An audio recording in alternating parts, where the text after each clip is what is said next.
안녕하세요. 제이씨입니다. 2월 주식투자 결산입니다. 지난 기록을 보니 유튜브에 처음 계좌 결산을 올린 게 2019년 5월입니다. 벌써 4년 가까운 시간이 되었네요. 네이버 블로그에는 2017년 말부터 올렸으니 5년이 넘었고요. 그동안 블로그 결산에는 매수 매도 기록을 남겨왔지만 유튜브 영상에서는 따로 설명을 하지 않고 댓글로 별도 링크만 남겨왔었는데 앞으로는 결산 영상에 매수 매도 기록도 포함해 보려고 합니다. 저는 총 5개의 계좌를 운용하고 있습니다. ROA, PER, PBR 같은 지표를 보고 기계적으로 매매하는 마법 공식 계좌, 꾸준히 배당금을 지급하고 가능한 높은 배당률의 기업을 보유하는 배당주 계좌, 2017년에 3천만 원의 비과세 혜택을 줘서 만든 해외 ETF 계좌, 주식 가격이 싸지는 않지만 매출과 이익이 지속 증가하는 기업을 모아놓은 성장 계좌, 그리고 마지막으로 미국 주식 계좌가 있습니다. 이 5가지 계좌의 전체 수익률을 지난 7년 동안 기록해오고 있습니다. 마법 공식 계좌의 경우 매달 3개 종목을 매수하고 3개 종목을 매도하기 때문에 계좌에는 항상 36개의 종목을 보유하고 있습니다. 기업을 자세히 들여다보고 매매하는 건 아니라서 개별 종목이 크게 의미 있지는 않습니다. 이번 달에는 배당 계좌에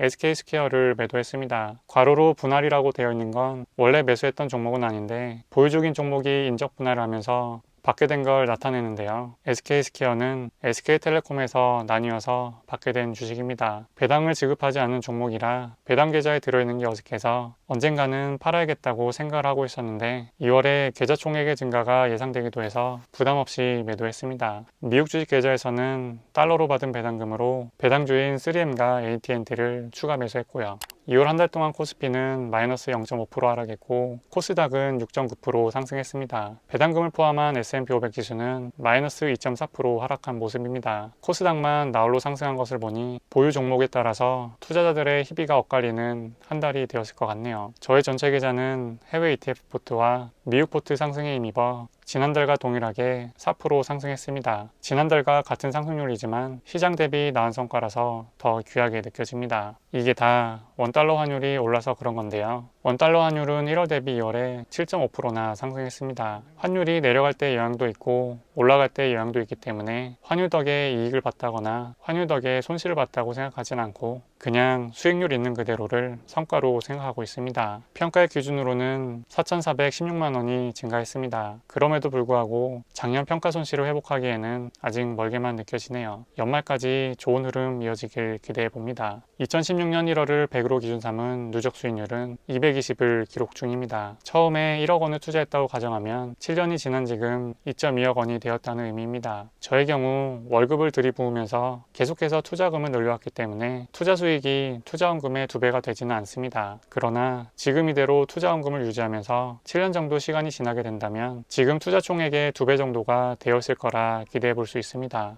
연평균 수익률로 따지면 11.6%이고요. 같은 기간 동안 배당금을 포함한 S&P 500은 11.8%를 기록하고 있습니다. 다행히 지난 2달간 많이 쫓아오긴 했지만 시장만큼의 성과를 내는 게 얼마나 어려운지 알 수 있습니다.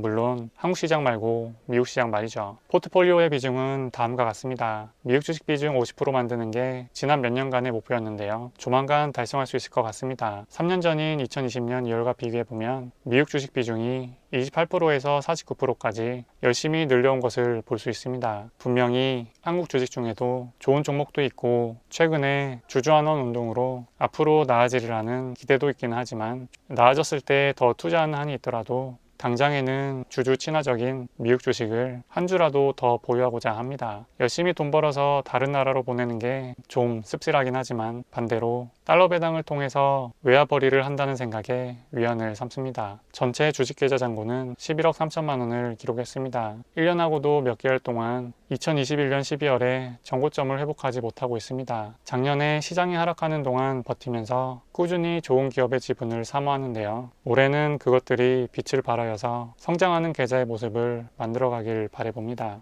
올해 초반 주식시장이 반등을 보여주고 있지만 이렇게 보시는 것과 같이 주식시장은 장기간 하락장에서 헤매고 있는 모습입니다. 작년 오르고 내리는 패턴을 보면 바닥을 찍은 것인지도 아직 불분명하고요. 다만 한 가지 확실한 것은 언제나 하락장의 끝은 있었고 한 번의 예외도 없이 주식시장은 회복하여 이전의 정고점을 넘어왔습니다. 저의 짧은 기록뿐만이 아니라 이렇게 30년 가까운 시장을 봐도 그렇고 100년의 시간을 봐도 크게 다르지 않을 것입니다. 중요한 것은 긴 하락장에서 버틸 수 있는 체력이 되는 현금 흐름과 보유 중인 주식을 다 팔아버리고 내빼지 않을 강한 마인드입니다. 월급이던 집세던 배당금이던 꾸준한 현금 흐름을 확보하고 하락장에서 내가 보유한 기업이 제공하는 상품과 서비스에 대한 믿음을 가지면서 앞으로 긴 시간 동안 수십, 수백 배로 성장할 주식시장의 과실을 즐기시길 바랍니다. 저 또한 지난 7년간 그랬듯이 앞으로도 계속해서 투자를 이어나가며 성공과 실패의 과정을 있는 그대로 나눠보도록 하겠습니다. 물론 가능하면 성공적인 투자의 결과를 만들어 그 과실을 즐기는 모습을 담아보도록